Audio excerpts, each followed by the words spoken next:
Thank you Lord, bless you Jesus. प्रभु यीशु मसीह के नाम से आप सभी का जो इस वक्त देख रहे हैं बहुत बहुत स्वागत। फिर से लगातार मैं समझता हूं कि सैटरडे टोटल 6 दिन तक आपका फिर से स्वागत है। अद्भुत अद्भुत शिक्षा जिसका नाम है उत्पत्ति की पुस्तक का अध्ययन।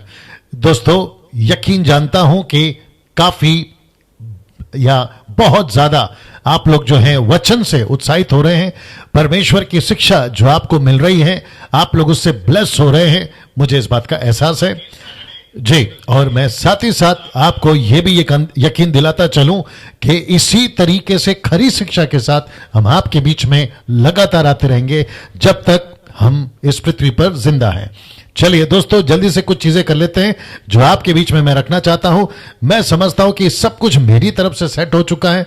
क्या कहते हैं, विजुअल और ऑडिबल सब कुछ आपके सामने जो है अभी हम पूरी तरह से सेट हो चुके हैं। चलिए मैं जानता हूं कि मसीह मंथन बैठक का जो पेज है आप लोगों से कनेक्ट हो चुके हैं और साथ ही साथ जो मेरा पेज है यानी कि डैनियल राज, हमने वहां से भी शेयर कर दिया है। और वहां से अगर आपने अभी तक मसीह मंथन जो पेज है अगर उसको लाइक नहीं किया है तो रिक्वेस्ट करता हूं जितनी जल्दी हो सके कर लीजिएगा। और जितने एडमिन्स हैं आप सभी, प्रेज द लॉर्ड, जय मसीह आप लोग लिख रहे हैं, आप सभी को मेरी तरफ से भी जय मसीह, प्रेज द लॉर्ड। और आप लोग ठीक हैं ऐसा यकीन रखता हूं। और जो काम आप सभी को दिया है उसके ऊपर आप लोग प्लीज एडमिन्स मसीह मंथन के ध्यान देंगे। चलिए दोस्तों हमेशा लगातार एक चीज कहता आ रहा हूं और वह है मसीह मंथन का जो ग्रुप है जिस पे चलता है वह है टेलीग्राम ऐप।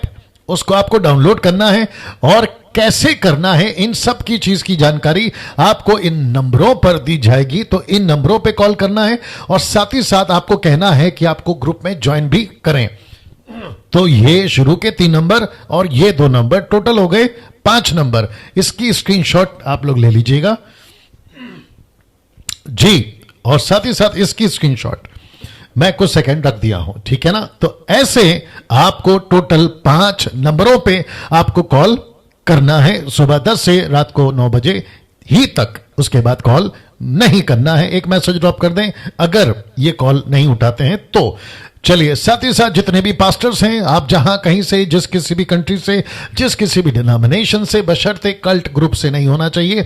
मेरा मतलब है ओनली जीसस, जवा विटनेस, माता यरूशलेम, सर्वशक्तिमान परमेश्वर, कोरिया का जो ग्रुप है, इल्युमिनाटीज और ऐसे ना जाने कितने ग्रुप्स हैं जो कल्ट में आते हैं, आउट ऑफ स्क्रिप्चर, बाइबल के बाहर, यीशु को नहीं मानते, उद्धारकर्ता नहीं मानते, ऐसे जितने भी ग्रुप्स हैं उनको छोड़ बाकी सभी का स्वागत है। आपका वेलकम करता हूं डैनियल राज एमएमबी वर्ल्ड ग्रुप में जोड़ने के लिए जी। और साथ ही साथ विशेष करके महिलाएं जो सेवकाई करना चाहती हैं जी। कुछ सेकंड रख रहा हूं और आज थोड़ा सा लेट हुआ हूं आपके बीच में 1-2 सेकंड, शायद माफ करना 1-2 मिनट शायद। और उसकी वजह यह है कि बहुत सारा काम होता है, स्लाइड्स बनाना होता है और जिसके चलते मैं अपनी जो चाय है या कॉफी जो है वो नहीं पी पाया। तब तक आप लोग इसको देखिएगा, थोड़ा सा पी लेते हैं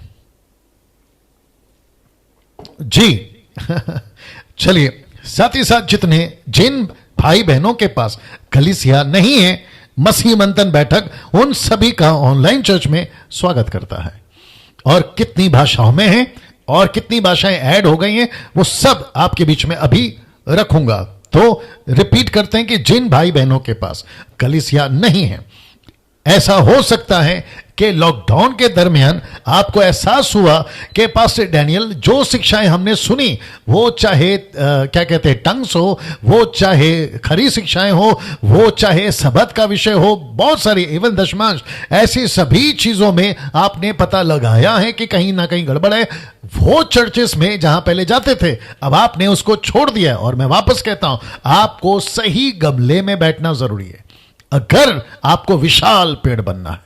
और उसी के चलते मैंने कहा था कि आप के पास में अगर कलीसिया नहीं है, मसीह मंथन आपका स्वागत करता है और वो सब चीज देगा जो एक कलीसिया में आपकी जरूरत है। वो चाहे बपतिस्मा का सर्टिफिकेट हो, वो चाहे डेडिकेशन का सर्टिफिकेट हो, वो चाहे शादी कराने की बात हो, वो चाहे मैयत कराने की बात हो, फ्यूनरल जिसको कहते हैं, ऐसी जितनी भी जरूरतें, मसीह मंथन वो सारी चीजें आपकी आवश्यकताओं को पूरा करेगा। तो बिना किसी संकोच, बिना किसी डर के आपका स्वागत है। प्रति रविवार आप जो है हमारे साथ में जुड़ सकते हैं और मसीह मंथन आपके साथ में खड़ा रहेगा। ये देखिए जो जानकारी, इसको देख लीजिएगा कुछ सेकंड के लिए। जी दोस्तों, जो जानकारी आपको चाहिए, जो ऑनलाइन चर्चेस चलती हैं, उसकी जानकारी आपके बीच में रखने जा रहा हूं। तो सबसे पहला है पंजाबी चर्च जो सुबह 8 से सुबह 9 तक, उसके बाद तेलुगु चर्च सुबह 9 से 10 तक, उसके बाद मराठी चर्च 11 से 12 तक, फिर उसके बाद बंगाली चर्च 12 से 1 बजे तक दोपहर के, और एक चर्च या एक गुजराती चर्च ऐड हो गया है, एक नई भाषा जिसको गुजराती हम कहते हैं, वो भी जो है अब से शुरू होगा संडे टू संडे। वह समय होगा दोपहर को 1 से दोपहर को 2 बजे तक।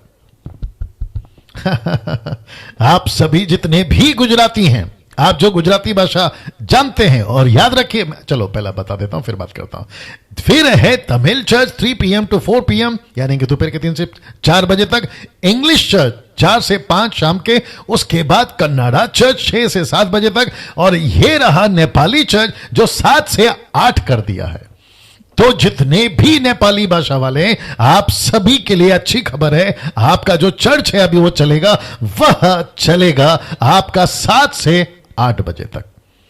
और साथ ही साथ ये भी बता दें कि सिस्टर निर्जला जो कल ट्रांसलेट कर रही थी और वो लोग वर्शिप कर रहे थे हस्बैंड एंड वाइफ, वो पूरी तरह से इस चर्च को चलाएंगे। डैनियल राज ट्रांसलेट का जो का चक्कर है वो नहीं रखेंगे। कल कुछ गड़बड़ हुई थी, उसको ध्यान में रखते हुए सिस्टर निर्जला जो है वो पूरी तरह से नेपाली चर्च चलाएंगी। अब एक बात आपके बीच में कनेक्ट करने जा रहा हूं, और वह यह है कि आप सभी सोच रहे होंगे कि pastor Daniel Punjabi church, Telugu, Marathi, Bengali, Gujarati, Tamil, English, Kannada, Nepali और मैं साथ में हिंदी, ऐसे करके टोटल 10 भाषा, काउंट करो कितना, 10 है ना। ऐसे करके आप सोच रहे होंगे कि पास्टर डैनियल ऐसा कोई फेमस चेहरा, ऐसा कोई बड़ा चेहरा, ऐसा कोई है ना प्रसिद्ध चेहरा जो है बाकी नहीं दिखता, तो हम क्या करें, कोई बड़ा फेमस लेकर आए। तो आपके नॉलेज के लिए बता दूं कि जितने प्रसिद्ध चेहरे थे, जितने फेमस चेहरे थे, और जितने सो कॉल्ड अपने आप को बड़ा कहते थे, जब गोलियात का नाटक चल रहा था ना 40 दिन, वो सब दुबक कर बैठे थे। लेकिन एक चेहरा, मजा आएगा एक ऐसा चेहरा जिसको कहते हैं दाऊद, वो उभर कर आया। ना उसके पास में कपड़े थे, ना उसके पास में तलवार थी, ना उसके पास में भाला था, ना उसके पास में प्रैक्टिस थी लड़ाई की, ना उसके पास में कोई बैक सपोर्ट था बड़ी आर्मी का, सेना का, ना वो अमेरिका का कोई कांटेक्ट था, लेकिन उसके पास में एक ही था और वो था परमेश्वर। तो इनके पास में भी यही एक है और वो है परमेश्वर। See that. तो इसका मतलब है अगर दाऊद कर सकता है उस वक्त में, ये लोग भी कर सकते हैं इस वक्त में। तो वापस कह देता हूं कि गोलियात चाहे कैसा भी हो, परमेश्वर एक ऐसे दाऊद को खड़ा कर देगा जहां उसका 40 दिन का नाटक बंद, जिसका मैंने कल अच्छा प्रचार भी किया। तो वापस कहता हूं कि यह नहीं देखना कि पंजाबी चर्च में, खास करके पंजाबी की बात करता हूं, थोड़ा सा पी लेते हैं कॉफी।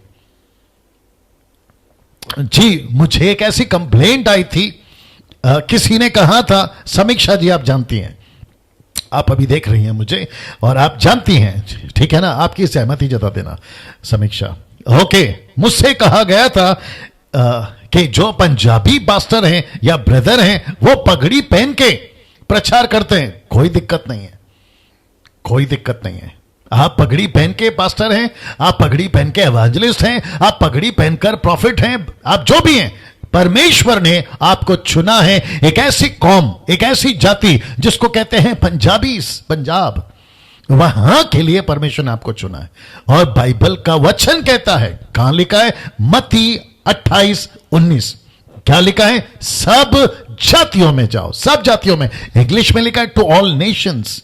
और यही चीज परमेश्वर के वचन में प्रेरितों की किताब 1:8 में यीशु ने कहा कि जब पवित्र आत्मा आएगा तुम यरूशलेम, यहूदिया, समरिया, पृथ्वी के छोर तक, तो पृथ्वी के छोर में आता है पंजाब। अब प्रश्न उठता है पौलुस का स्टेटमेंट जहां लिखा है कि पुरुष को सर पे कपड़ा नहीं रखना है, वो कॉन्टेक्स्ट अलग है, वो कॉन्सेप्ट अलग है, अब वो चीजें अलग है, उसको हर चीज में मिक्स नहीं करना है। वापस कहता हूं, जब आप बाइबल पढ़ते हैं आपको कॉन्टेक्स्ट को पढ़ना है।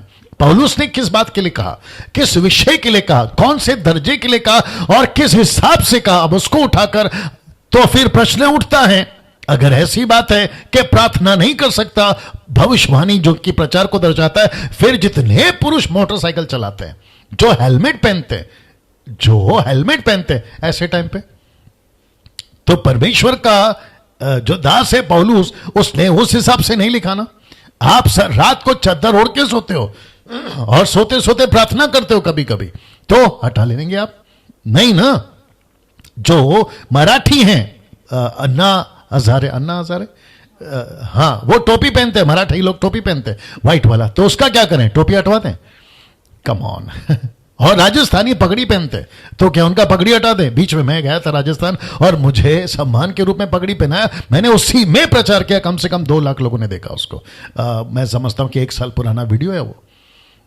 ये सभी चीजें आपको समझना जरूरी।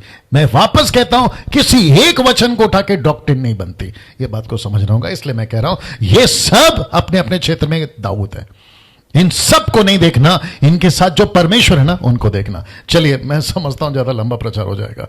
मसीह मंथन बैठक world group online Hindi church, जो कि अब कल से हमने स्टार्ट कर दिया, इंग्लिश के अनुवाद में आपको जो है दिखाई देगा, और सिस्टर समीक्षा जी ने उसको बखूबी कल जो है ट्रांसलेट किया था, और मैं उसके लिए उसका धन्यवाद देता हूं, और साथ ही साथ परमेश्वर का भी धन्यवाद देते हैं। चलिए दोस्तों, वापस कहते हैं, मसीह मंथन वर्ल्ड ग्रुप का जो हिंदी चर्च है जिसको मैं चलाता हूं, वो आपको जो है हिंदी और इंग्लिश में दिखेगा। कुछ सेकंड रख रहा हूं जी। ऐसे करते हुए साथ ही साथ आपको बता दें, महिलाओं के लिए एक अच्छी खबर है, और वह यहां है कि इस रविवार, माफ करें, शनिवार से, this coming Saturday, from this coming Saturday, जो कि लिखा है कि हर शनिवार आप सभी के लिए, जितनी महिलाएं हैं जो प्रचार करना चाहती हैं, उन सभी के लिए हम मौका दे रहे हैं कि वे सभी जो मसीह मंथन की सदस्य हैं या मेंबर हैं, उन्हीं की बात कर रहा हूं, उन्हीं को मौका दे रहे हैं। और जितनी महिलाएं हैं, आपको सबसे पहले मसीह मंथन से जुड़ना होगा, क्योंकि वहां आपकी जो डॉक्ट्रिन है उसको चेक किया जाएगा। उसके बाद हम खुद, मैं डैनियल राज आपको कह रहा हूं, आपको हम प्लेटफॉर्म देंगे सुबह 10 से शाम को 7 बजे तक, ताकि आप आए, प्रचार करें। आधा घंटा प्रचार करना है, स्वागत है। 1 घंटा प्रचार करना है, स्वागत है। 15 मिनट प्रचार करना है, स्वागत है जी।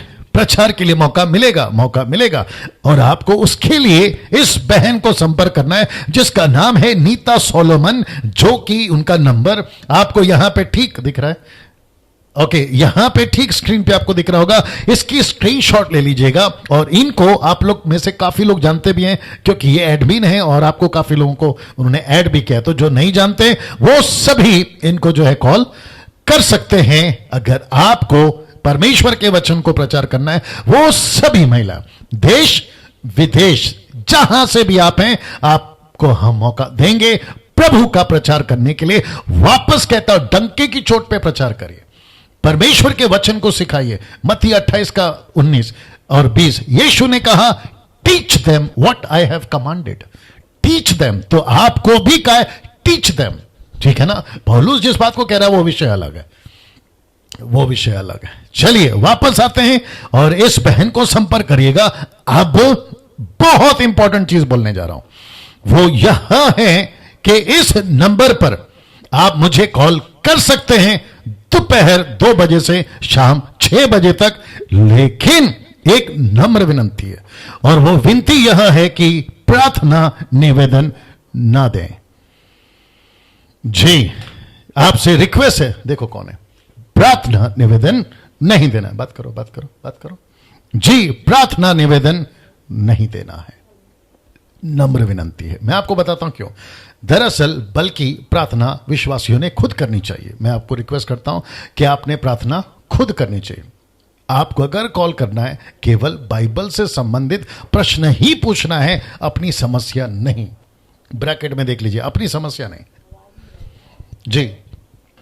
वापस कहते हैं, एक नंबर विनंती, फ्लाइट मोड पे डाल दो। एक नंबर विनंती है आप सभी से कि आपको प्रार्थना निवेदन नहीं देना है। दरअसल मैं आपको बताता चलूं कि कुछ लोग कॉल करते हैं और कहते हैं कि पास्टर डैनियल प्रार्थना करो, शुगर है, ब्लड प्रेशर है, पैर दुख रहा है, कमर दुख रहा है, कर्जा है, नौकरी नहीं है, पत्नी का प्रॉब्लम, पति का प्रॉब्लम, बच्चे का प्रॉब्लम, पड़ोसी का प्रॉब्लम, ना जाने क्या क्या। अगर मैं वो सब करता रहूंगा तो जो मैं आप लोगों के लिए स्टडी तैयार करता हूं, मैं वो कब करूं? साथ ही साथ जो बाइबल से प्रश्न पूछते हैं, मैं उनको कब जवाब दूं? अब आप सोचिए, है ना?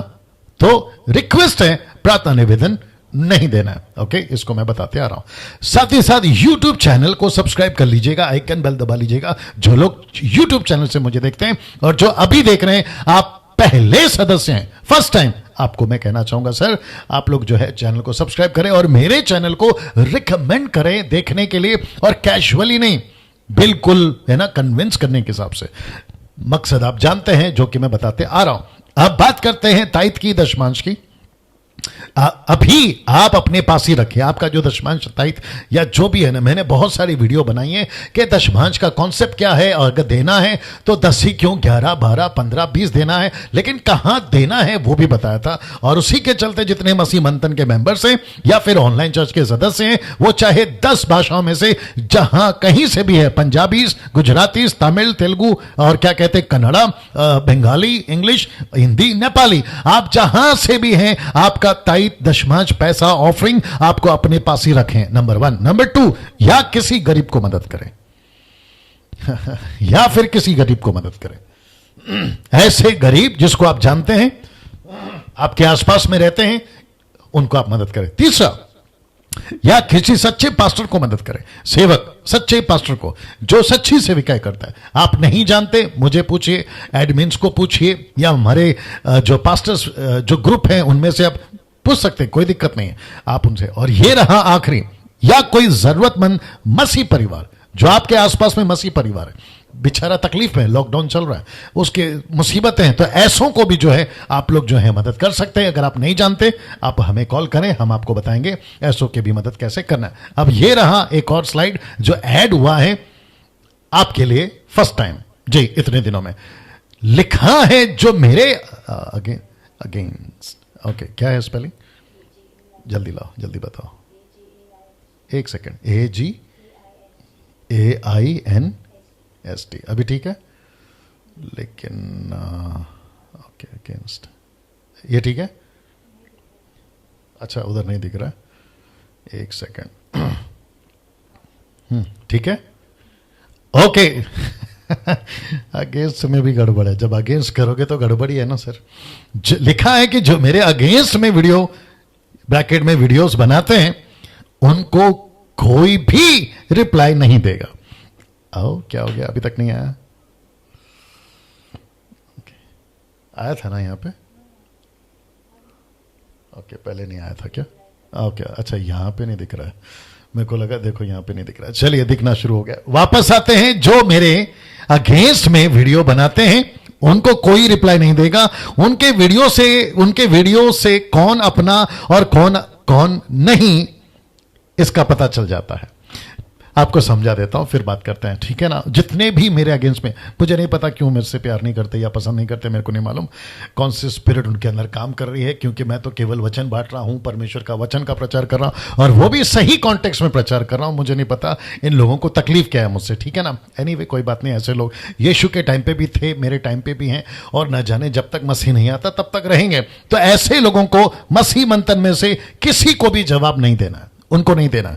उनको उनका जो बेस्ट जवाब है, उनके मुंह पे चुप्पी, मतलब आपको शांत रहना है, उनको जो करना है करते रहने दीजिए ना। जब आपके पास ये वीडियो पहुंचती है या किसी और के पास ये वीडियो पहुंचती है, जो कि एक बहन ने आज मुझे कहा कि अगर ऐसा होगा तो फिर कैसे चलेगा, जो आपको देखना चाहते हैं, तो मैं उनको जवाब दिया जो आपको देना चाहता हूं कि ऐसों की वीडियो जब उनके पास पहुंचती है तो वो परखते हैं। जब वो परखते हैं कि ये जो अगेंस्ट में बोल रहा है इसका कॉन्सेप्ट क्या है, डैनियल राज का कॉन्सेप्ट क्या है। और जब वो परख जाते हैं तो ताउम्र मतलब हमेशा के लिए वो ऐसे अगेंस्ट बनाने वालों की वीडियो के पास देखेंगे तक नहीं, तो ऐसों का पता चल जाएगा। इसलिए लिखा है कि उनके वीडियो से कौन अपना और कौन अपना नहीं है उसका पता चल जाएगा। उसका मतलब यह है। तो वापस कहता हूं, इग्नोर देम, छोड़ दो उनके हाल पे। क्या कहूं, हाथी चले बाजार, आगे पता है आपको जी। आपको पता 1100 लोग जुड़ गए हैं। अब अपने मुद्दे पर आते हैं। मैं माफी चाहता हूं कि इंट्रोडक्शन आज थोड़ा सा लंबा हुआ है, बट जरूरी था, कोई दिक्कत नहीं, कोई दिक्कत नहीं। आते हैं उस मुद्दे पर जिसके ऊपर आज मुझे बात करनी है आपको लेकर। संडे, माफ करें, सैटरडे हम कहां थे और हम कहां रुक गए थे। हाँ, आगे एक सेकंड दीजिए, एक सेकंड दीजिए। और आज एक फेसबुक पे पोस्ट डाले थे हमने, और वो पोस्ट जो है आप सबने देखा था, यहूदी राष्ट्र ही क्यों, यीशु के पैदा होने के लिए। ये वापस रखता हूं, उसकी वजह यह है, आप जानते हैं कि प्रार्थना निवेदन आपको नहीं देना है। माफी चाहता हूं कि कम से कम 20 मिनट मैं समझता हूं कि इंट्रोडक्शन में चला गया, तो माफ करो, बर्दाश्त करो, जैसा ठीक लगे। चलिए दोस्तों, अब बात करते हैं चैप्टर 5 वर्स 3, क्योंकि मैंने आपको बताया था सैटरडे को कि कौन सी बातें, कैसे कनेक्शन, यीशु के साथ का कनेक्शन, वो सभी चीजें मैंने आपके बीच में बताई थी, जो कि आपको अगर याद होगा कि परमेश्वर ने कैसे जो है यीशु मसीह को हर चीज के साथ में जोड़ा, ये सभी चीजें मैं आपके बीच में उस टाइम पे रखता चला गया था। अगर थोड़ा सा और भी पीछे जाऊं जी, जो लाइन है मैं उसकी बात कर रहा था, ये सभी आपको पता होगा कि परमेश्वर अंतर करता है 2 लाइनों में। ये सारी चीजें अगर आपने नहीं देखी है तो सैटरडे की जाकर आप लोग जो है यूट्यूब फेसबुक पर से देख सकते हैं। अब बात करते हैं वचन 3 की, आपके बीच में रखने जा रहा हूं। लिखा है, जब आदम 130 वर्ष का हुआ तब उसके द्वारा उसी की समानता में, उसी के स्वरूप के अनुसार एक पुत्र उत्पन्न हुआ, और उसने उसका नाम शेत रखा। आप सभी जानते हैं शेत के बारे में मैं बता चुका हूं। नाउ अब बात करते हैं यहां पर 130 साल की। लिखा है, मूसा ने कहा कि जब आदम 130 वर्ष का हुआ तब शेत हुआ। तो इसका मतलब है कि मुझे अब आपको यहां से आगे ले जाना है। अब बात करते हैं आदम के 130 साल जब वो हो चुका, अब इसका क्या है और इसकी क्या बातें आपके बीच में रखने जा रहा हूं। नाउ 130 साल के पहले या पीछे बहुत कुछ घट चुका है। मैं रिपीट करता हूं, बहुत कुछ घट चुका है। क्या क्या घट चुका है आपके बीच में रख रहा हूं। जैसे कि फल खाना, अदन की वाटिका में दोनों का निकाला जाना, अदन की वाटिका से कैन का कत्ल करना अपने भाई को, और फिर 2 लाइनों का अलग करना। आप सभी इस बात को जानते हैं। और इसको देखे, एक वंश या लाइन को ही लेकर चलना, यानी कि आदम की लाइन। यह आपको मैं बताते आया था, और मैंने सैटरडे को भी इसी बात को बताया था कि परमेश्वर ने एक लाइन जिसको कहते हैं गॉडली लाइन, उसको अलग किया था। तो वापस आपके बीच में यह रख रहा हूं कि यहां आदम का 130 साल का जो उम्र है वो हो चुका है, उसकी जिक्र यहां से मूसा जो है वो करते हैं। तो इसका मतलब है कि 130 साल के पहले क्या क्या घट चुका है शेत के पैदा होने से पहले। जैसे कि फल खाना, अदन की वाटिका से निकाला जाना, कैन का कत्ल करना, और 2 लाइनों का अलग होना, और उसमें से एक ही लाइन को लेकर चलना, और वो लाइन थी शेत, यानी कि आदम शेत, आदम शेत। क्योंकि हाबिल का कनेक्शन कट चुका है, हाबिल जो है वो मर चुका है, और कैन की लाइन टोटली दुष्टता की लाइन या फिर अनगॉडली लाइन जिसको कहते हैं, वहां पर चली गई। परमेश्वर ने एक ही को कनेक्ट करा और उसका नाम है आदम शेत। वचन क्या कहता है, आइए देखते हैं। लूका की किताब उसका 3रा अध्याय वचन 48, लूक चैप्टर 3 वर्स 38। अगर मैं हिंदी में जो स्क्रिप्चर बोलता हूं इंग्लिश में याद दिलाना जी। चलिए दोस्तों, लूक चैप्टर 3 वर्स 38 लिखा है, वह ब्रैकेट में यीशु, लिखा है वह एनोश का, लिखा है वह शेत का, लिखा है वह आदम का, लिखा है वह परमेश्वर का था। परमेश्वर ने यीशु मसीह के लिए एक ऐसी योजना बनाई थी जिसको परमेश्वर ने कहा कि यह स्त्री का बीज है, यानी कि हो गया ओके। मैं जानता हूं कि ना कनेक्शन बहुत तकलीफ दे रहा है आजकल, आप लोग थोड़ा सा बेयर करें, ठीक है ना। अभी कितने लोग देख रहे हैं उसमें? 573 6 हो गया ना अभी। ओके चलिए वापस आप लोग कनेक्ट हो जाएं जो चले गए थे किसी कारणवश, क्योंकि मेरे घर का जो क्या कहते हैं वाईफाई राउटर, उसमें थोड़ी तकलीफ आ रही है। मुझे नहीं पता ऐसा क्यों हो रहा है, लेकिन है ना, आत्मिक लड़ाई है, प्रार्थना में रहेंगे जी। अभी वापस कनेक्ट हो गए सब? कितने लोग जुड़ गए? ओके ओके ओके, यहाँ पे थोड़ा लेट आता है शायद। चलिए दोस्तों वापस आते हैं, अगर आप लोग देख रहे हैं, और नीचे उसको चेक करते रहो, चेक करते रहो, ठीक है ना।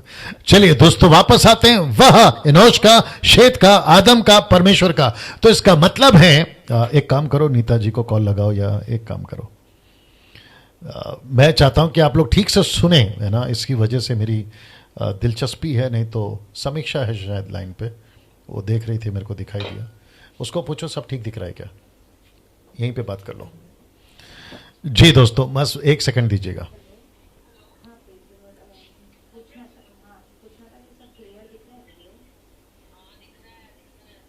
ओके नाउ गुड, मुझे कंफर्मेशन मिल गया है कि सब कुछ ठीक से दिख रहा है, क्योंकि पंजाब से सिस्टर समीक्षा जो है, अभी हमने उनको कॉल लगाया था और वो जो है कंफर्मेशन दे रही हैं कि सब कुछ दिख रहा है। चलिए वापस आते हैं दोस्तों, मैं माफी चाहता हूं, क्या करो, थोड़ा बर्दाश्त कर लिया करो, टेक्नोलॉजी की दुनिया में है।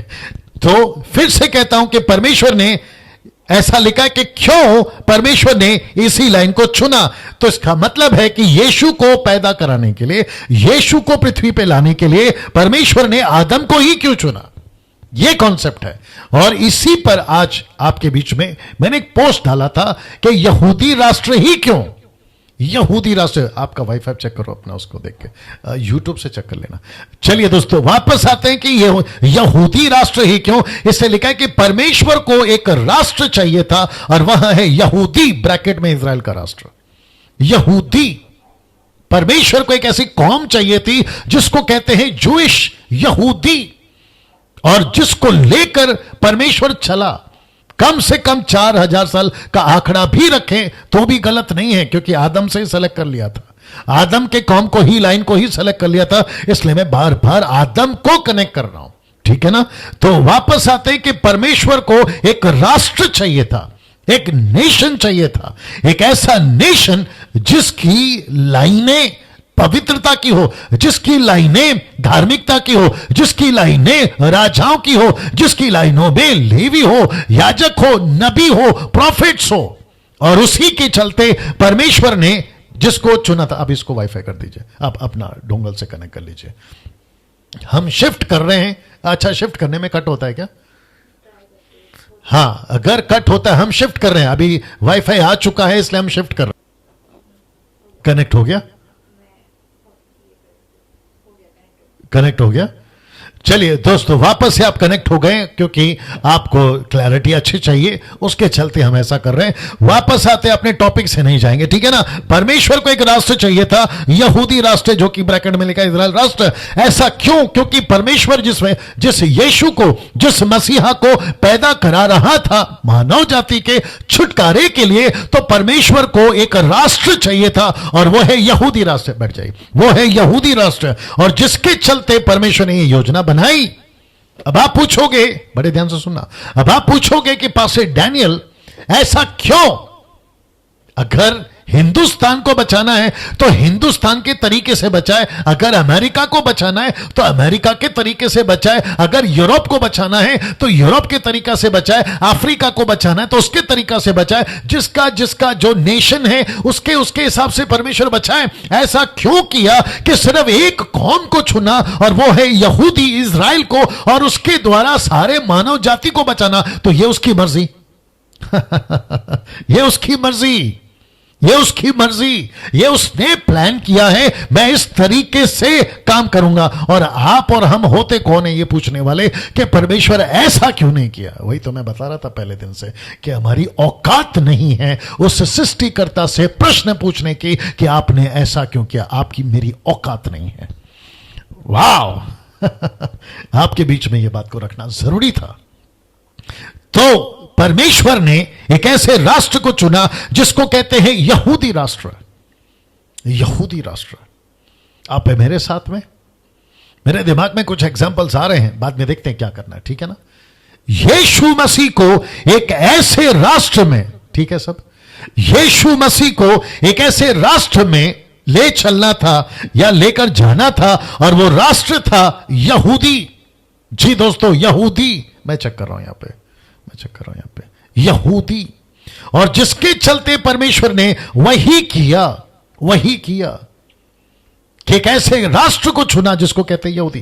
पास से डैनियल स्क्रिप्चर लीजिए, मत्ती 2:1, मैथ्यू चैप्टर 2 वर्स 1, लिखा है, हेरोदेस राजा के दिनों में जब यहूदिया के बैतलहम में यीशु का जन्म हुआ। कहां हुआ? चाइना में नहीं, अफ्रीका में नहीं, अमेरिका तो तब था ही नहीं, बात अलग है, नहीं, भारत में नहीं, कहां लिखा है? यहूदिया, बैतलहम। बैतलहम कहां आता है? इजराइल। इजराइल कहां आता है? Middle east. जी, तो इसका मतलब है कि यीशु मसीह को एक ऐसा राष्ट्र चाहिए था, एक ऐसी कौम चाहिए थी जहां यीशु को पैदा करवाना था, ताकि मानव जाति को, और यह प्रॉब्लम किसका है? परमेश्वर का। यह चुनाव किसका है? परमेश्वर का। यह निर्णय किसका है? परमेश्वर का। मैं आपको और एक चीज कनेक्ट करूं या नहीं करूं, चलिए करता हूं। वो है कि जब तक, मुझे लगता है मैंने किया भी था, फ्राइडे सैटरडे किया भी था, वो समस्या, हाँ याद आ गया, वो समस्या आदम की नहीं थी, अब वो समस्या परमेश्वर की हो गई। याद आ गया मुझे भी, वो समस्या परमेश्वर की हो गई। तो परमेश्वर कहता है कि अब ये समस्या मेरी है, पृथ्वी मेरी है, मैं बचाऊंगा, प्लैनेट मेरी है, मैं बचाऊंगा। तरीका किसका? मेरा। मर्जी किसकी? मेरी। निर्णय कौन लेगा? मैं। रोमियो की किताब 9वां अध्याय में आपको पता है मूसा क्या कहता है? जो कुम्हार है ना, पॉटरर्स, जो बर्तन बनाता है मट्टी का, उस पर हक, उसका हक मट्टी पर उसी का है। वो बर्तन आदर का या निरादर का, अच्छा या बुरा बनाए, उसकी मर्जी। उसको कौन पूछेगा? बर्तन पूछ सकती है मेरे को ऐसा टेढ़ा क्यों बनाया, बर्तन पूछ सकती है मुझे ऐसा वाकड़ा क्यों बनाया, वाकड़ा मराठी शब्द है शायद, ऐसा क्यों बनाया, नहीं पूछ सकती। बर्तन का काम है चुपचाप रहे, परमेश्वर का काम है उसको बनाए, और वही किया। और वापस कहता हूं कि यहूदी को चुना। मैं आपको और एक चीज कनेक्ट करता हूं। 1200 लोग देख रहे हैं, आप सभी का स्वागत है। यूट्यूब में जितने लोग हैं आपका सभी का स्वागत है। और साथ ही साथ लगे हाथ ये भी बताता चलूं कि मुझे इतने कॉल्स आ रहे हैं, कुछ तो मैं नहीं उठा पा रहा हूं, लेकिन इतनी प्रशंसा आप लोग कर रहे हैं इस टीचिंग की, आप, मैं बता नहीं सकता। और इसका सारा श्रेय सिर्फ प्रभु को, ठीक है ना। ना दोस्तों, वापस आता हूं, एक चीज और कनेक्ट करता हूं। कुछ लोग कहते हैं कि हम यहूदी वाले यीशु का प्रचार क्यों सुने, हम यीशु जो यहूदी वाला है या इजराइल का जो परमेश्वर, हम उसकी क्यों सुने। कुछ लोगों ने बीच में यूट्यूब पे वीडियो बनाया था कि यीशु मसीह जो है वो यहां का है, क्या कहते हैं उसको, यूरोप का है, यूरोप वहां का है, रोम, यूरोप, आपको याद हो गया होगा, डैनियल के टाइम पे बताया था, ये वहां का है, तो हम उसकी क्यों सुने। मेरे दोस्त आपको उसकी सुननी पड़ेगी अगर आपको नरक से बचना है, अगर आपको मौत से बचना है, अगर आपको पाप से बचना है, तो आपको इसकी सुननी पड़ेगी। ये ऊपर बैठा परमेश्वर, जिसको हम कहते हैं इलोहिम, जिसको हम कहते हैं ऑलमाइटी गॉड, ये उसका प्लान है। मानव जाति को बचाना ये उसका प्लान है, नहीं तो कब का खत्म हो जाता, कब का खत्म हो जाता। ये बात आपको समझना होगा, ठीक है ना। तो परमेश्वर को एक राष्ट्र चाहिए था, यहूदी राष्ट्र यानी कि इजराइल का राष्ट्र उसने चुना। और वचन है आपके बिल्कुल ठीक सामने कि यीशु का जन्म हुआ यहूदिया में। देख लीजिए, ब्लैक स्पॉट कर दिया, यहूदिया में। गलतियों 4:4, इसको भी देखते हैं क्या लिखा है, पता है, परंतु जब समय पूरा हुआ। कौन सा समय? 4000 साल वाला। आप सभी को पता है कि आदम से लेकर मूसा के बाद तक, मूसा के बाद से लेकर यीशु के आने तक, या जॉन द बैप्टिस्ट तक में भी हम बोलें, लिखा है परंतु जब समय पूरा हुआ तो परमेश्वर ने अपने पुत्र को भेजा जो स्त्री से जन्मा। लिखा है व्यवस्था के आधीन पैदा हुआ। व्यवस्था का मतलब है यहूदी। व्यवस्था किसको दी गई थी? यहूदियों को। व्यवस्था किसको दी गई थी? इजरायलियों को। और जिसके चलते मैं समझता हूं कि 2000 साल से भी पुराना ये व्यवस्था के अधीन यीशु को पैदा होना पड़ा। क्यों? एक मकसद के साथ में, वो आपके बीच में रखूंगा, इधर देख लीजिए। यहूदी राष्ट्र ही क्यों? यहूदी राष्ट्र ही क्यों? दूसरे शब्दों में, परमेश्वर को ऐसा राष्ट्र चाहिए ही क्यों था? परमेश्वर को डायरेक्ट आना था, सब खत्म करना था, एक ऐसा राष्ट्र ही क्यों? फिर कहता हूं उसकी मर्जी, फिर कहता हूं उसका योजना, फिर कहते हैं उसका तरीका। नहीं सिखा सकते उसको। मैं वापस कहता हूं आपकी मेरी किसी की भी औकात नहीं है। जो उल्टे सीधे लोग सवाल करते हैं ना कि आपके बाइबल में ऐसा लिखा है, आपका परमेश्वर ऐसा कर दिया, ये क्या नाम है इसका, सनातन धर्म वाले राहुल आर्या टाइप और जाकिर नाइक के टाइप, ऐसे न जाने कितने लोग हैं, ये सभी हमारी बाइबल से सवाल करते हैं कि ये ऐसा क्यों है। तो मैं उन सबको कहना चाहता हूं कि तुम्हारी औकात नहीं है, तुम्हारी औकात नहीं है। परमेश्वर से यह सवाल पूछने की आपकी औकात नहीं है, यह उसकी मर्जी। मैं फिर भी आपके बीच में यह बात को रख रहा हूं, यहूदी राष्ट्र ही क्यों? क्योंकि परमेश्वर को एक ऐसा राष्ट्र चाहिए था जहां परमेश्वर यीशु को पैदा कर सके। इसलिए अब्राहम, इसहाक, याकूब का परमेश्वर बुलवाना, मूसा के द्वारा इस लाइन की तैयारी करवाना, जो कि परमेश्वर ने इन सब के साथ में किया। परमेश्वर ने खुद को किसके साथ जोड़ा? अब्राहम के साथ, इसहाक के साथ, याकूब के साथ। क्यों? क्योंकि परमेश्वर वहीं से फाउंडेशन डाल रहा था। परमेश्वर वहीं से अपनी जो घटना घटेगी ना भविष्य में, उसको डाल रहा था। और जिसके चलते परमेश्वर ने एक ऐसी कौम को चुना जिसमें अब्राहम आता है, जिसमें इसहाक आता है, जिसमें याकूब आता है। और ये सब कौन थे? ये वो सब थे जो इब्रानियों 11 अध्याय में लिखा है, ये विश्वास के हीरो थे। They were the heroes of faith.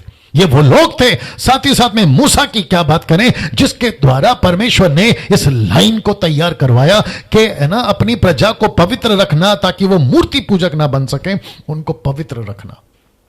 उसके चलते वो मूर्ति पूजक ना बन सके। क्योंकि उस वक्त में और आज भी, मैं इसको कनेक्ट करना चाहूंगा, उस वक्त भी और आज भी आप पवित्रता का काम इस प्लैनेट के ऊपर बड़े जोरों से चल रहा है।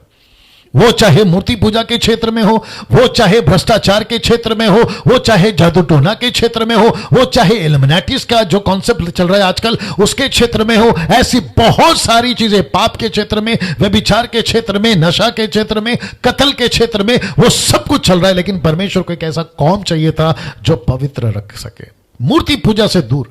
और यही वजह है व्यवस्था विवरण उसका 6:4 में, द बुक ऑफ डिटरनॉमी चैप्टर 6:4 ऐसा लिखा है कि परमेश्वर ने इजरायली को कहा, खबरदार अगर तुम यहोवा को छोड़ किसी और को मानो, क्योंकि इस प्लेनेट के ऊपर एक ही परमेश्वर है और वो है यहोवा। किसको कहा? इजरायलियों को। लेकिन वो था कौन? एलोहिम। वो था कौन? पिता, पुत्र, पवित्र आत्मा। लेकिन ओनली जीसस वाले, जवा विटनेस वाले इस बात को नहीं समझते हैं, इस बात को नहीं समझते कि वो कौन था जो ये, और इसके पीछे मकसद क्या था। माता यरूशलेम वाले का तो बेड़ा गर्क करवा दिया उन लोगों ने। वापस आते हैं, अपनी प्रजा को पवित्र रखना ताकि वो मूर्ति पूजक ना बन जाए, ऐसा एक कौम चाहिए था। अपने नियम देकर उनको चलाना, जैसा कि 10 आज्ञा। 10 आज्ञा में आप जानते हैं क्या क्या है, लेकिन उसके 2 हिस्से हैं। एक हिस्सा है परमेश्वर के लिए और दूसरा हिस्सा है इजरायलियों के लिए। एक हिस्से में वो सब आता है कि परमेश्वर को छोड़ किसी की आराधना नहीं करना, सबत की विधि को मानना, मूर्ति पूजा नहीं करना, ये सारी खतना या सारी चीजें। लेकिन चोरी नहीं करना, हत्या नहीं करना, कत्ल नहीं करना, व्यभिचार नहीं करना, ये सारी चीजें आती है बाकी 5 में। ऐसे 2 टुकड़े या 2 हिस्से हैं 10 आज्ञाओं के, जो कि यीशु मसीह ने न्यू टेस्टमेंट में 10 के जगह पे 8 हटा दिया, 2 कर दिया और वापस ये 2 लेकर आया। एक है परमेश्वर का, दूसरा इजरायलियों का। परमेश्वर को प्यार कर, मनुष्य को प्यार कर, ये कॉन्सेप्ट आ गया। जी दोस्तों, आपको यह समझना बहुत जरूरी है। यह सब क्यों? क्योंकि परमेश्वर ऐसे कौम को तैयार कर रहा था जो पवित्र हो, क्योंकि वहां पैदा होने वाला यीशु था। अब इसको देखिए, 40 साल इजरायलियों को जंगल में संभाल कर कनान ले जाना, संभाल कर कनान ले जाना, लगातार 40 साल। परमेश्वर ने 6 लाख लोगों को जंगल में अच्छी ट्रेनिंग दी, उनको सब कुछ सिखाया, संभाल कर कनान ले जाना। पहली पीढ़ी तो फेल हो गई, सेकंड पीढ़ी गई, वो बात अलग है। अब इसको देखिए, वो चाहे लेवी हो, याजक हो, राजा हो, नबियों के द्वारा यीशु की बातें करना, इन सब के द्वारा यीशु की बातें करिए। लेवी को क्या कहते हैं ना, एक इशारा दिया था, याजक को एक इशारा दिया था, राजाओं को एक इशारा दिया था, जिसमें से राजा दाऊद ने यीशु की पैदा, यीशु की मरण, यीशु की जी उठने की चर्चाएं की हैं भजनों की किताबों में। यह सब सिग्नल देता था, क्योंकि यीशु के द्वारा ही परमेश्वर मानव जाति को बचाएगा। तो एक ऐसी कौम चाहिए था। Can you believe this? Listen, अगर यीशु खुद को कहता है कि मैं वो मसीहा हूं, तो उसका सपोर्टर कौन होगा? एक कौम। अगर यीशु कहता है मेरे बारे में लिखा है, तो कहां लिखा है? वो एक कौम।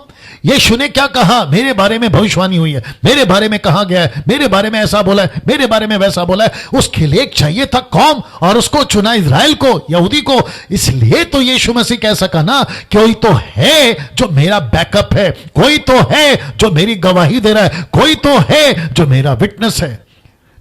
अब आपको बुरा लग सकता है, आपको मतलब कुछ लोगों को जो यीशु को नहीं मानते, ये एक रात का पैदा हुआ पत्थर नहीं है जिसके आगे तुम अपना सर झुका देते हो। अब इससे ज्यादा और क्या बोलूं, क्योंकि समझदार को इशारा काफी है। मैं रिपीट कर दूं, यीशु मसीह एक रात में पैदा हुआ पत्थर नहीं है जिसके आगे तुम अपना माथा टेक दो। यह ऐसा कोई बाबा नहीं है, यह ऐसा कोई तस्वीर नहीं है, यह ऐसा कोई लकड़ी पत्ता प्लास्टिक नहीं है, पेड़ के ऊपर पेड़ के नीचे, पहाड़ के ऊपर पहाड़ के नीचे, पानी के ऊपर पानी के नीचे। यह ऐसा नहीं, यह वो है जिसके पीछे एक बहुत बड़ा बैकग्राउंड है, ये वो है जिसके पीछे एक बड़ी इतिहास है, ये वो है जिसके पीछे एक बड़ी गवाही है। वो लेवी, याजक, राजा, नबियों ने, सबने यीशु की चर्चा की है। क्या बात करते हैं, सी दैट। और यही वजह है कि मसीहत, बाइबल, यीशु और यीशु को मानने वाले इतने यूनिक और इतने हटकर और इतने अलग क्यों हैं, और हमारी बातें सबसे मैच नहीं करती। और यही वजह है कि लोग हमको पसंद भी नहीं करते। देख लो वापस गया क्या, वहां पे चेक करिए, चल रहा है ना। या दोस्तों कैसा लग रहा है? एक सेकंड दीजिए। दोस्तों कैसा लग रहा है? क्या कभी इस एंगल से हमने यीशु को समझा था? परमेश्वर का धन्यवाद करता हूं कि उसने मुझको, आपको मसीह मंथन के माध्यम से एक ऐसी स्टडी जो आज हम सीख रहे हैं, जी आप तक पहुंचा पा रहा हूं जैसे तैसे, लेकिन आप तक पहुंचा पा रहा हूं। मकसद एक ही है, यीशु मसीह में मजबूत हो जाए, सही शिक्षा के साथ, खरी शिक्षा के साथ मजबूत हो जाए, है ना। यह मकसद है ना। मैं आपको प्रूफ देता हूं कि कहां कहां पौलुस ने यीशु की चर्चा करी है। 1 कुरिन्थियों 10:4 लिखा है कि सब ने एक ही आत्मिक जल पिया, 40 दिन के जंगल की यात्रा में पिया, क्योंकि वे उस आत्मिक चट्टान से पीते थे। लिखा है वे किससे पीते थे? आत्मिक चट्टान से पीते थे जो उनके साथ साथ चलती थी, और वह चट्टान मसीहा था। क्या बात है! वो चट्टान कौन था? वो चट्टान यीशु था। दोस्तों मैं वापस बता दूं, कहां? यहां। ये 40 साल के उस जंगल यात्रा में कनान पहुंचने से पहले उनको जो चट्टान से पानी मिलता था ना, वो चट्टान कौन था? लिखा है वो चट्टान मसीह था। वो चट्टान कौन था? नबियों ने यीशु की प्रोफेसी करी है, क्योंकि हमारे लिए एक बालक उत्पन्न हुआ, हमें एक पुत्र दिया गया, प्रभुता उसके कांधे पर होगी, उसका नाम अद्भुत युक्ति करने वाला, पराक्रमी, परमेश्वर अनंत काल का पिता, शांति का राजकुमार रखा जाएगा। हमें एक पुत्र दिया जाएगा। यह पुत्र कौन है? यह पुत्र यीशु है। यह पुत्र यीशु है। वाह, क्या बात है दोस्तों। आप में से एक्सक्यूज मी, आप में से हर कोई अपने कमेंट्स बॉक्स में आप हमें अपनी प्रतिक्रिया दिखा सकते हैं। जी, जो लोग टाइप कर रहे हैं आपका बहुत बहुत धन्यवाद।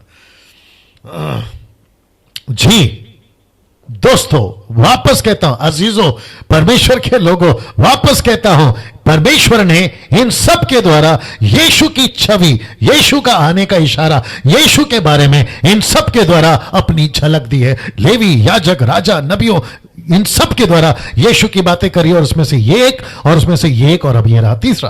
प्रेरितों के काम 2:23 लिखा है, उसी को, यानी ब्रैकेट में यीशु, उसी को जब वह परमेश्वर की ठहराई हुई मनसा, मनसा का मतलब आप समझ गए होंगे, परमेश्वर की सोच, परमेश्वर का मनसा, काउंसिल जिसको कह सकते हैं आप, और होनहार के ज्ञान के अनुसार जो परमेश्वर ने प्लानिंग करा था उसके अनुसार पकड़वाया गया, तो तुमने अधर्मियों के हाथ से उसे क्रूस पर चढ़वाकर मार डाला। तो बात हो रही है यीशु की। उसी को जब परमेश्वर ने अपनी योजना के तहत, आप देख लीजिए, होनहार ज्ञान के अनुसार, अपनी मनसा के अनुसार, आप इसको देखिए, जो कि द मैसेज ट्रांसलेशन, जो कि इंग्लिश में लिखा है दिस जीसस, मेरे को अच्छा लगा ये वाला, दिस जीसस, जिसको मैं आगे कंटिन्यू करूंगा, फॉलोइंग द डेलिब्रेट का मतलब आप समझते होंगे, योजना के साथ में, this Jesus following the deliberate and will without plan of God, and will without well thought, माफ करें, and well thought out plan of God, मतलब परमेश्वर की योजना के साथ, and well thought out plan of God. क्या बात है, मतलब परमेश्वर ने इसको बनाया और लिखा है कि was betrayed by man who took the law into their own hands and was handed over to you and you, लिखा है, pinned him to a cross and killed him। क्या बात है, ये ट्रांसलेशन कहता है कि परमेश्वर की योजना के साथ में, well thought, well thought, well thought out plan of God, well thought, right, wow. See, इसका मतलब क्या है, आइए, इसका मतलब क्या है, यहां सब ठीक है। इसका मतलब क्या है, परमेश्वर ने यहूदियों को यीशु उद्धार करता दिया, यहूदियों को उद्धार करता दिया। यह बड़ा गजब है। मैं वापस आता हूं कि परमेश्वर ने योजना बनाई, परमेश्वर ने प्लानिंग करी। परमेश्वर क्या कहता है पता है, परमेश्वर, ये देख लीजिए लाइन में लिखा है, परमेश्वर ने यहूदियों को यीशु दिया, ब्रैकेट में मैंने उद्धार करता डाला है, यीशु दिया मतलब उद्धार करता दिया। किसको? यहूदियों को। अब प्रश्न उठता है, यहूदियों को क्यों? मैंने पोस्ट डाला था कि यहूदी राष्ट्र ही क्यों, इज़राइल का राष्ट्र ही क्यों? आज भी यह बात कई लोगों के मुंह से निकलती है, यीशु मसीह तो यहूदियों का है, यीशु मसीह तो यूरोप का है, यीशु मसीह तो इज़राइल का है। No no no no no, मैं कनेक्ट कर रहा हूं। लिखा है परमेश्वर ने यहूदियों को यीशु दिया था, यानी कि उद्धार करता दिया था। अब जरा प्लान देखिए, लिखा है ताकि वहां से पूरी दुनिया में, मैं रिपीट करता हूं, ताकि वहां से पूरी दुनिया में इस बात का प्रचार हो। यह मेरे को बहुत अच्छा लगता है। अब यहां पे आ रहा है ग्रेट कमीशन, मैं आपके बीच में कनेक्ट कर रहा हूं। 1200 लोग देख रहे हैं, आप लोग जो यूट्यूब पे देख रहे हैं, मैं रिक्वेस्ट करता हूं शेयर करते जाइए, वॉच पार्टी करते जाइए और प्रभु की महिमा के लिए इसको जितना शेयर कर सकते हैं करते चले जाएंगे। चलिए वापस आते हैं। लिखा है परमेश्वर ने यहूदियों को यीशु दिया था। क्यों यीशु दिया? इसके मुताबिक, क्योंकि प्लान किया था, योजना बनाई थी, आदम का लाइन को ही चुनूंगा, आदम के बाद में शेत को, शेत के बाद में एनोश को, ऐसे करते हुए जो लाइन निकली है ना दाऊद तक, वो लाइन को ही रखूंगा। उसका कारण यह है क्योंकि यहूदियों को यीशु दिया था, यहूदियों को यीशु दिया था, यहूदियों को यीशु दिया था। ना इसको देखिए, ताकि वहां से पूरी दुनिया में इस बात का प्रचार हो। अब ये बहुत इंटरेस्टिंग है, मैं आपके बीच में रखने जा रहा हूं। प्रेरितों की किताब उसका पहला अध्याय वचन 8 लिखा है, एक्ट चैप्टर 1 वर्स 8 लिखा है, परंतु जब पवित्र आत्मा तुम पर आएगा तब तुम सामर्थ्य पाओगे। यरूशलेम सारे यहूदिया, ये देखो, यरूशलेम सारे यहूदिया, समरिया, पृथ्वी के छोर तक मेरे गवाह बनोगे। तो यीशु किसको दिया? मैं आ रहा हूं वापस। यीशु किसको दिया? यहूदियों को। यीशु किसको दिया? इज़राइल को। कौन सी यहूदी, कौन सा इज़राइल? ऐसा जिसके पीछे एक बड़ी योजना बनाई थी, जो मैं आपको दिखा चुका हूं। उस योजना में लेवी थे, याजक थे, राजा थे, नबी थे। उनको पहले से इशारा दिया गया था, मसीहा पैदा होगा, क्राइस्ट पैदा होगा, अनॉइंटेड वाला पैदा होगा, एक पुत्र पैदा होगा। दानियल की किताब में भी मैं इसका जिक्र कर चुका हूं कि कैसे दानियल ने प्रोफेसी करी थी कि एक मसीहा पैदा होगा, उसको काटा जाएगा, वो तीसरे दिन जी उठेगा। इन सब की बातों का एक प्रूफ, एक गवाह, एक विटनेस, आई विटनेस, एक गवाह होना चाहिए। इसके लिए परमेश्वर ने यहूदियों को चुना, आदम की लाइन को चुना। जब आप लोग बाइबल का प्रचार करते हैं ना, आज की तारीख में हिंदुओं को, मुस्लिम को, बुद्धिस्ट को, क्या कहते हैं, चाइनीज को, इन सबको जब आप, अफ्रीकन्स को, अमेरिकन को जब आप प्रचार करने जाते हैं ना, तो दिमाग में सबसे पहले एक ही, और ये कीड़ा पता नहीं किसने घुसाया, शैतान का ही काम है। वो कहता है कि अरे यीशु मसीह तो हमारा नहीं है। यस और नो, ये प्रश्न आता है कि नहीं, यीशु तो हमारा नहीं है। तो फिर मैं वही कह रहा हूं कि बात तो सही है, आपके कौम में पैदा नहीं हुआ, आपके भारत में पैदा नहीं हुआ, आपके अमेरिका में, यूरोप में, अफ्रीकन में पैदा नहीं हुआ, लेकिन यीशु मसीह यहूदियों में पैदा हुआ, यहूदियों के द्वारा पैदा हुआ, यहूदियों के लिए पैदा हुआ, क्योंकि उसको सारे मानव जाति को बचाना था। तो वहीं से तो आएगा ना सर, कहीं ना कहीं से तो आएगा ना, तो वहीं से आएगा ना जहां से उसने प्लान किया। हद हो गई यार। और फिर बीच में गड़बड़ क्या हो गया, मैं वो भी बता देता हूं। जब तीसरी सदी में, यानी कि 3rd सेंचुरी में, जब कॉन्स्टेंटाइन को, जो कि रोम का एम्परर था, जब उसको पता चला, क्योंकि उसको दर्शन मिला, उसको प्रकाशन मिला, तो उसने डिक्लेयर कर दिया कि क्रिश्चियनिटी इज अ रिलीजन और उसने ये भी कह दिया कि ये रोम का रिलीजन है। बस वहां से जो थप्पा, वहां से जो क्या कहते हैं ना, दिमाग में एक लेबल आ गया कि यीशु मसीह क्रिश्चियन का भगवान है, और क्योंकि यीशु मसीह क्रिश्चियन का भगवान है तो वो सिर्फ यूरोप का होगा, रोम का होगा, बस ये ईसाइयों का होगा, सबका नहीं। लेकिन ये नहीं था परमेश्वर की योजना। आगे आपकी मर्जी साहब, इससे बेहतर मैं और क्या समझाऊं आपको। और यही वजह है कि आपके गलियों में, आपके सड़कों में, आपके गांव में हम जैसे लोग आते हैं और यीशु का प्रचार करते हैं, क्योंकि परमेश्वर ने यहूदियों को यीशु दिया था उद्धारकर्ता के रूप में, ताकि वहां से, यानी कि यहां से, वहां से, इस जगह से यीशु का प्रचार पूरी दुनिया में। वो कहां लिखा है वो भी बताता हूं, प्रेरितों की किताब, उसमें लिखा है कि पूरी दुनिया में यीशु का प्रचार होगा। मत्ती 28:19। अब ये पावरफुल है। मैं चाहता हूं कि थोड़ा सा वक्त आज ज्यादा जाएगा, बट कोई दिक्कत नहीं, बर्दाश्त करेगा। लिखा है, इसीलिए तुम जाकर सब जाति के लोगों को चेला बनाओ, उन्हें पिता पुत्र पवित्र आत्मा के नाम से बपतिस्मा दो, उन्हें सब बातें जो मैंने तुम्हें आज्ञा दी है मानना सिखाई, उनको मानना सिखाओ। इसका मतलब क्या है, ब्लैक में देख लीजिएगा, सब जातियों के या सब जाति के लोगों को। ऐसा क्यों? वापस आता हूं, ऐसा क्यों? क्योंकि यीशु चाहता था कि अब मैं जी उठा हूं, मैंने मृत्यु पर जय पाली है, मैं जी उठा हूं, मैं सच्चा परमेश्वर हूं, मुझे छोड़ कोई परमेश्वर नहीं है। इसका प्रचार सिर्फ यहूदी में नहीं, सिर्फ इजराइलियों में नहीं, सिर्फ रोम में नहीं, सिर्फ यूरोप में नहीं, बल्कि पूरी दुनिया में। और पूरी दुनिया से मेरा मतलब है, यीशु ने कहा सब जातियों में। इंग्लिश में लिखा to all nations, to all nations, सब जातियों में। इसलिए तुम जाकर, ये जो शब्द है ना तुम, इसमें पुरुष भी है, और ये जो लिखा है ना तुम, इसमें स्त्री भी है। मैं वापस आ रहा हूं क्योंकि ये मुद्दे पे मेरे को कॉल्स भी आते हैं और कहते हैं कि पास्टर डैनियल आपने कहा था कि लेडीज पास्टर बन सकती है। मैं वापस कहता हूं बन सकती है। लेडीज प्रचार कर सकती है। मैं वापस कहता हूं कर सकती है। क्या लेडीज टीचिंग दे सकती है? मैं वापस कहता हूं दे सकती है।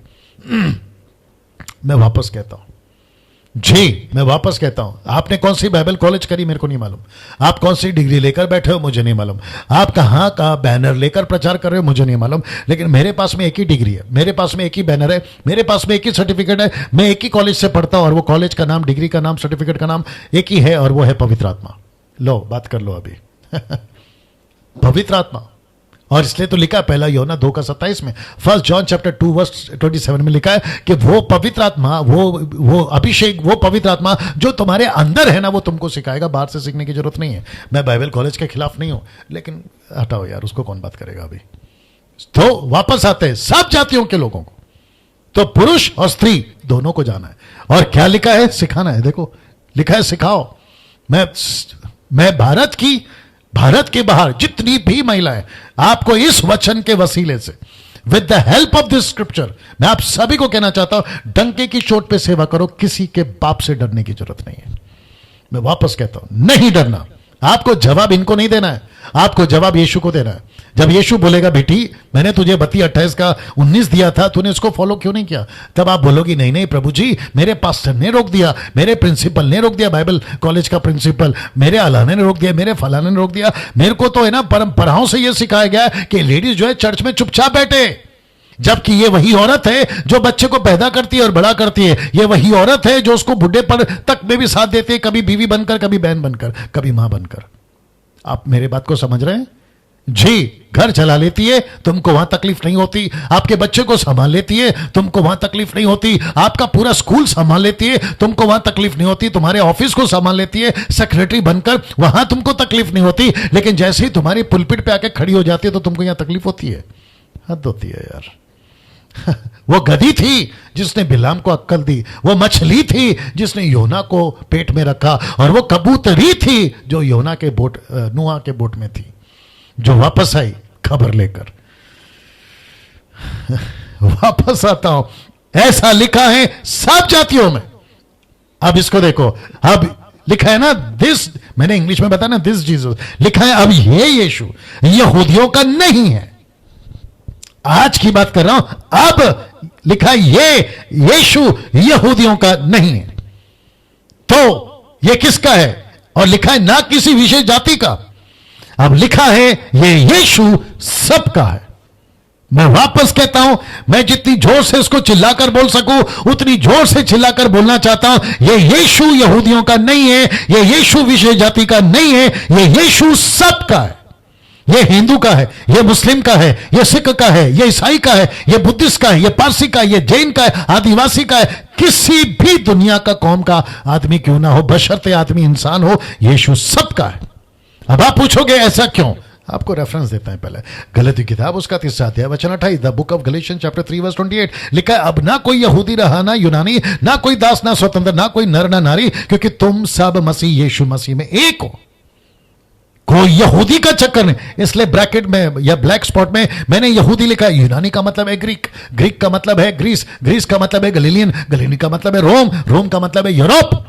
तो यीशु यूरोप का नहीं रहा, यीशु यहूदियों का नहीं रहा, यीशु इजराइल का नहीं रहा, अब वो सबका है। वापस रखता हूं, वो सबका है। और इससे ज्यादा क्या सफाई दें? क्या कभी इस बात को समझे थे? मैं उत्पत्ति की किताब से यीशु को हाईलाइट क्यों कर रहा हूं? क्योंकि वहीं से लाइन शुरू होती है यीशु की, वहीं से लाइन शुरू होती है। अब इसको देखो, यह बहुत इंटरेस्टिंग है। जब आदम 130 वर्ष का हुआ, तब उसके द्वारा उसकी समानता में उसी के स्वरूप के अनुसार एक पुत्र उत्पन्न हुआ। उसने उसका नाम शेत रखा। इसको देखिए, शेत के जन्म के पश्चात लिखा है, शेत के जन्म के पश्चात आदम 830 वर्ष जीवित रहा, उसके और भी बेटे बेटियां उत्पन्न हुई। चैप्टर 5 में इसका मतलब है आदम और हव्वा ने अपने 930 साल की उम्र में कितने बेटे बेटियां पैदा किए, इसका रिकॉर्ड नहीं है। इसका रिकॉर्ड नहीं है। उसकी कितनी बेटियां पैदा हुई, उनके नाम क्या थे, उसके और कितने बेटे हुए, उसके नाम क्या थे, इसका रिकॉर्ड नहीं है। लेकिन सिर्फ इतना पता है कि बेटे बेटियां पैदा हुई, और इसको पैदा किया आदम और हव्वा ने। 9 बजने आ रहे हैं, मेरे को आज थोड़ा टाइम दीजिएगा प्लीज दोस्तों। कैसा लग रहा है? आप लोग अपनी प्रतिक्रिया देते रहें। जी दोस्तों, मैं एक और चीज कनेक्ट करना चाहता हूं यहां पे। जो मुझे पसंद करते हैं वो लोग तो देखते ही देखते हैं, जो मुझे पसंद नहीं करते, अगर कैसे तैसे ये वीडियो उन तक पहुंच रही है ना, मैं आपसे रिक्वेस्ट करता हूं, आपने किसी का सुना है कि डैनियल राज को मत सुनो? जैसे यीशु के टाइम पे लोग कहते थे यीशु को मत सुनो, लेकिन जैसे तैसे जो सुन लेता था ना, उसकी जिंदगी बदल जाती थी। मेरी बातें मैं क्यों कर रहा हूं? आप मुझे सुनने के लिए क्यों मैं विवश कर रहा हूं? ऐसी बातें परमेश्वर रख रहा है जो आपकी जिंदगी बदल सकता है, और इसमें मेरा हाथ नहीं है, ये परमेश्वर का काम है। ये बात को मैं कह देता हूं, आप इसे रिक्वेस्ट करता हूं, एक बार तो सुन लो यार, ये डैनियल राज बोल क्या रहा है। जी, वो बात अलग है कि उसके बावजूद आज पूरे भारत में बड़ी तादाद में अगर कोई किसी को सुन रहा है आज की तारीख में लाइव ऑनलाइन, मुझे ये परमेश्वर का अनुग्रह है। लेकिन मुझे नहीं पता कि कुछ लोग ऐसे हैं जो कहते हैं कि डैनियल राज की वीडियो मत सुनो। मुझे नहीं पता क्या तकलीफ और क्या कारण है, उनको क्या परेशानी, लेकिन मैं फिर भी कहता हूं एक बार सुनो। जब तक सुनोगे नहीं, नतीजे पे कैसे आओगे? बात को समझोगे नहीं, नतीजे पे कैसे आओगे? और ऐसी बातें रख रहा हूं, मैं तेल नहीं बेच रहा, पानी नहीं बेच रहा, रुमाल नहीं बेच रहा, मैं आपसे पैसे नहीं मांग रहा हूं। सबसे बड़ी बात तो ये है।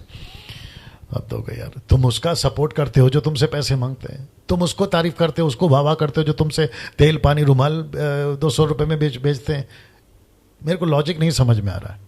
सोचो सोचो सोचो, घर बैठे सोचो ना। वापस आते हैं कि 930 साल तक की उम्र में इसने कितने बेटे बेटियां पैदा की, इसके रिकॉर्ड हमारे पास में नहीं है, पता नहीं है हमें, ठीक है ना। अब आते हैं इस मुद्दे पर, क्योंकि आज के मेरे स्टडी में 9 बज चुके हैं, 9:01 हो गए हैं। मेरी स्टडी में आज आदम मर रहा है, वो मर गया। आज के स्टडी में, इस अध्याय में, इस 5:5 में, चैप्टर 5 वर्स 5 में आदम मर रहा है। कैसे? देख लीजिए, लिखा है इस प्रकार आदम की कुल आयु 930 वर्ष की हुई, तत्पश्चात आदम मर गया। यानी कि वो मर गया, आदम मर गया। आदम मर गया। ये जो शब्द है ना, मर गया, मेरे को नहीं लगता कि ये कभी चाहा होगा कि मैं मर जाऊं। ये कभी नहीं चाहा होगा। लेकिन मूसा इसको लिखता है, देख लीजिए। अब यहां से एक ऐसी बात मूसा लिखना शुरू करता है जिसको कहते हैं मौत, डेथ, मृत्यु, मौत। वाह, मौत ठीक है हिंदी शब्द, या जिसको कहते हैं डेथ। मैं कल से स्टार्ट करूंगा कि कौन पैदा हुआ, कितना साल जिंदा रहा, मर गया, कौन पैदा हुआ, कितना साल जिंदा रहा, मर गया, पैदा मर गया, पैदा मर गया। इसलिए लिखा है कि मूसा कह रहा है, यहां से एक ऐसी बात मूसा लिखना शुरू करता है जिसको कहते हैं मौत, डेथ। लेकिन मुझे समाप्त करना है इस आदमी के साथ। आज इसको मारना है। किसको? आदम को। चैप्टर की बात कर रहा हूं, कहानी में इसको मारना है। आदम तो बहुत पहले मर गया, वो बात अलग है ना। इसको मारना है मेरे स्टडी में, आपके हिसाब से इसको मारना है। लेकिन मैंने चुनाव किया, या फिर आपको समझाने के लिए मैंने ये शब्द को लिया जिसको कहते हैं मृत्यु। मैंने जानबूझ के इसको पीले में रखा है क्योंकि मरने के बाद में आदमी पीला हो जाता है। एक ऐसा वचन है, आइए देखते क्या कहता है। रोमियो की किताब उसका 5:14 लिखा है, तो भी आदम से लेकर मूसा तक। कहां से कहां तक? आदम से लेकर मूसा तक मृत्यु ने उन लोगों पर भी राज्य किया। तो मृत्यु ने कहां से कहां तक? आदम से लेकर मूसा तक। क्योंकि मूसा ने फिर व्यवस्था लाई, तो वहां पे परमेश्वर ने लोगों को जो है एक ऐसी मौत से मरने नहीं दिया। 120 साल की उम्र का मौत रखा था, फिर उसके बाद में तो मरना ही, वो बात अलग है। लेकिन आदम से लेकर मूसा तक, ऐसा क्यों? आदम से लेकर मूसा तक, है ना।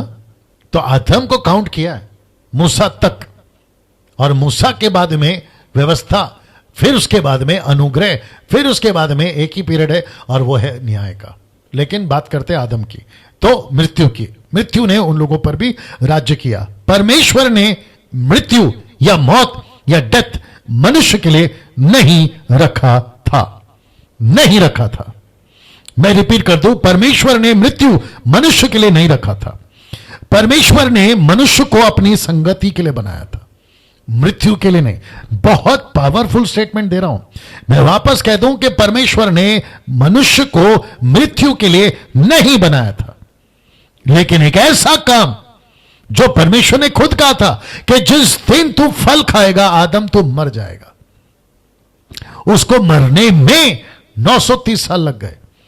जो नेचुरल डेथ जिसको कहते हैं ना, स्वाभाविक मृत्यु, नेचुरल डेथ, शरीर से मर जाना या शरीर का मर जाना, उसको 930 साल लगे। 930 साल का आंकड़ा मैं परमेश्वर से जरूर पूछना चाहूंगा, यह 930 का क्या आंकड़ा है? मेरे दिमाग में अभी तक नहीं आया। 930 ही क्यों मेरे दिमाग में नहीं आया? इसका प्रकाशन शायद हो सकता है 5 साल, 2 साल, 1 साल बाद आ जाए। लेकिन अभी फिलहाल के लिए मैं आपको यह बताता चलूं कि 930 साल का आंकड़ा, या 930 साल तक इसको जिंदा रखा, उसके बाद यह मरा है। 950 क्यों नहीं? 1000 क्यों नहीं? 900 क्यों नहीं? यह 30 का क्या चक्कर है? मैं पूछना चाहता हूं परमेश्वर को, और अगर पवित्र आत्मा प्रकाशन देता है तो मैं आपके बीच में जरूर रखूंगा। लेकिन इसमें भी एक कनेक्शन है दोस्तों, कनेक्शन है। 930 साल तक इस आदमी को जिंदा रखता है और उसके बाद में इसकी मृत्यु हो जाती है।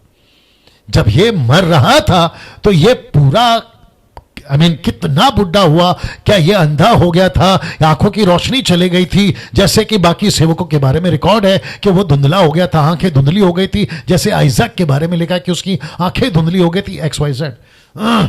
लेकिन आदम के बारे में नहीं पता वो कैसे मरा, सांप काटने से मरा, या किसी भैंस ने उसको उड़ा दिया, या कोई पेड़ का डाली उसके ऊपर गिर के मर गया, XYZ नहीं मालूम। लेकिन ऐसा लिखा है कि 930 साल के बाद में आदम मर गया। लेकिन लिखा है इसको मारा किसने? मौत ने। ये डेथ के बारे में क्या है, आइए बात करते हैं। इब्रानी किताब उसका 9:27, सब उपदेशक 12:7, हिब्रू चैप्टर 9:27, एक्लेस्टिक चैप्टर 12:7। क्या लिखा है देखिए, लिखा है पहला हिब्रू 9:27 लिखा है, जैसे मनुष्य के लिए एक बार मरना उसके बाद न्याय का होना नियुक्त है। तो इसका मतलब है वो चाहे नेता पैदा हो या अभिनेता पैदा हो, टाटा, अंबानी, बिरला, लंदन का प्रिंस, या किसी भी तुर्रम खान का बच्चा हो, उसको एक बार तो मरना ही है अगर वो पैदा हुआ। वो बादशाह सिकंदर हो जो कि शायद 37 का एज में या 36 का एज में मर गया, 36 साल की उम्र में मर गया वो आदमी। तो जो भी पैदा होता है उसको मरना है। अभी कुछ लोग जो मुझे देख रहे हैं या फिर वीडियो उन तक पहुंच रहा है, और आज मुझे पता चला कि बहुत सारे लोग देखते हैं मुझे, जो विश्वासी नहीं है, चर्च नहीं जाते, यीशु को नहीं मानते, वो लोग भी देख रहे हैं। आए थे कुछ कॉल्स मेरे पास में। अप्रिशिएट करता हूं सर आप लोगों का। और मैं तो चाहता हूं कि मुझे डॉक्टर्स लोग सुने, मैं तो चाहता हूं कि मुझे साइंटिस्ट लोग सुने, मैं तो चाहता हूं कि मुझे एजुकेटेड लोग सुने, वकील लोग सुने, पुलिस सुने, आर्मी सुने, मिलिट्री सुने, एयरफोर्स सुने, मुझे वो सारे जो है ना बड़े बड़े नॉलेज वाले, वो सब सुने, मेरी बातों को जांचे, मुझे जांचे, मैं क्या कह रहा हूं उसको जांचे, परमेश्वर के वचन को देखे, और फिर एक नतीजे पर आए कि ये लड़का आदमी बोल सही रहा है, ये बोल क्या रहा है, ये बोल सही रहा है। मैं चाहता हूं कि आप लोग मुझे सुने। फिर उसके बाद में कहता है इक्लेसियास्टिस 12:7 में लिखा है कि जब मिट्टी जय किते मिट्टी में मिल जाएगी और आत्मा परमेश्वर के पास जिसने उसे दिया लौट जाएगी। आदमी मरता है शरीर में, आत्मा में नहीं। आत्मा में अमर है। मैं रिपीट कर दूं, आत्मा में अमर है, या तो नरक में या तो स्वर्ग में। उसको कनेक्ट करूंगा लास्ट में, ठीक है ना। तो आदमी मरता है, जो भी पैदा होता है उसको मरना है। तो फिर घमंड कहां रहा? घमंड कहां रहा बताइए ना। घमंड कहां रहा? आपको पैसे का घमंड है, किसी को खूबसूरती का घमंड है, किसी को अपने एजुकेशन का घमंड है, किसी को अपने प्रॉपर्टी का घमंड है, किसी को अपने बाप का घमंड है, किसी को अपने गांव का घमंड है, किसी को अपने जाति का घमंड है कि मैं उच्च जाति का हूं। अरे बाप रे। कोई कहता है मैं ऐसा हूं, कोई मैं वैसा हूं। लेकिन आपको पता है तुमको या तो चील कौवे खाएंगे, या तो तुमको लकड़ी से जला दिया जाएगा, या तो तुमको मट्टी में गाड़ दिया जाएगा। तीसरा चौथा रास्ता के बाद कुछ भी नहीं है साहब।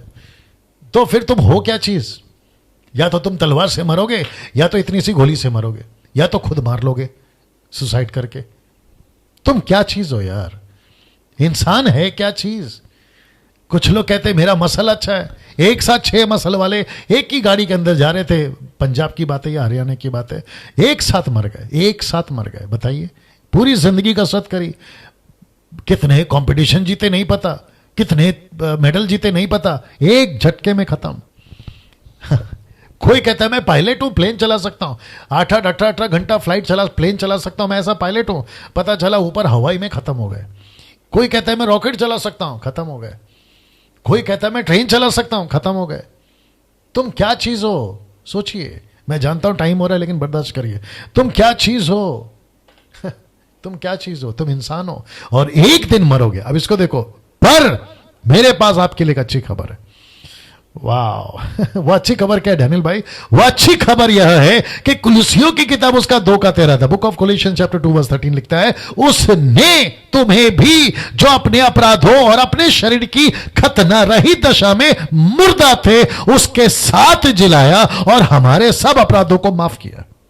तो यीशु मसीह ने हमको मुर्दों में से, जो पाप के चलते मर गए थे, जो आदम में मर गए थे, हमको जिंदा किया। और आपको पता है, वाह मजा आएगा इसको देखिए। आपको पता है प्रकाशित वाक्य 1:18 रेवलेशन चैप्टर 1:18 क्या कहता है? मैं मर गया था, यीशु बोल रहा है खुद, मैं मर गया था, अब देख मैं युगानुयुग जीवित हूं, मृत्यु और अधोलोक की कुंजियां, keys of the death, the keys of the hell मेरे पास है।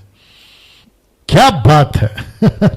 क्या बात है। इसका मतलब है कि यीशु के पास में नरक की चाबी है, यीशु के पास में मौत की चाबी है। किसको कैसी मौत आएगी ये यीशु तय करेगा। आज थोड़ा सा टाइम मांग रहा हूं, क्योंकि ये बहुत इंटरेस्टिंग टॉपिक है। मेरे साथ में बने रहिए और खूब शेयर करिए जैसे ही अपलोड हो जाएगा यूट्यूब और फेसबुक पर, ठीक है ना। वापस आते हैं। यीशु ने कहा मैं मर गया था, मैं जी गया हूं और हमेशा जिंदा हूं। अभी मुझे कोई माइक लाल नहीं मार सकता। मेरे को मारना तो छोड़ो, जो मर गए हैं मैं उनको जिंदा कर सकता हूं। क्या बात है। और जिसको लेकर जाती है ना मौत, जहां उसकी चाबी, नरक की चाबी तक मेरे पास है। Can you believe this? इसका मतलब है यीशु कहता है मैं जीवन हूं, यीशु कहता है मैं रास्ता हूं, यीशु कहता है मैं छुटकारा हूं, यीशु कहता है मौत की चाबी मेरे पास है। अब आप सोचिए, अगर यीशु मसीह ही इतना पावरफुल है तो यह मौत क्या चीज है। मैं वापस कहता हूं, अपनी पीठ थपथपाइए कि आपको सच्चा परमेश्वर मिल गया। नहीं तो लगे रहते कभी सूरज के पीछे, कभी चांद के पीछे, कभी प्लास्टिक के पीछे, लकड़ी के पीछे, पत्थर के पीछे, कभी पहाड़ के ऊपर, पहाड़ के नीचे, पेड़ के ऊपर, पेड़ के नीचे, पानी के ऊपर, पानी के नीचे। हद हो गई यार। आपको सच्चा परमेश्वर मिल गया। क्या बात है। कुछ लोगों ने कहा कि डैनियल भाई आपको प्राउड है। यस, मुझे प्राउड है। किसके ऊपर आपको प्राउड है? मुझे यीशु के ऊपर प्राउड है, घमंड है। मुझे यीशु के ऊपर घमंड है। मेरी पढ़ाई का तो मैं बता चुका हूं और बार बार बोलने में कोई दिक्कत नहीं है। इस यीशु को हम मानते हैं, इस यीशु का मैं प्रचार करता हूं, इस यीशु को आप सुनते हैं। क्या बात है। प्रकाशित वाक्य 21:4 जो कि बहुत इंपॉर्टेंट है, कहता है कि और वह उनकी आंखों से सब आंसू पोंछ डालेगा, उसके बाद मृत्यु ना रहेगी। यह देख लीजिए, लिखा है कि इसके बाद मृत्यु ना रहेगी, ना शोक, ना विलाप, ना पीड़ा रहेगी, पहली बातें जाती रहेंगी। इसका मतलब है कि अनंत काल का जीवन में मृत्यु नहीं होगा।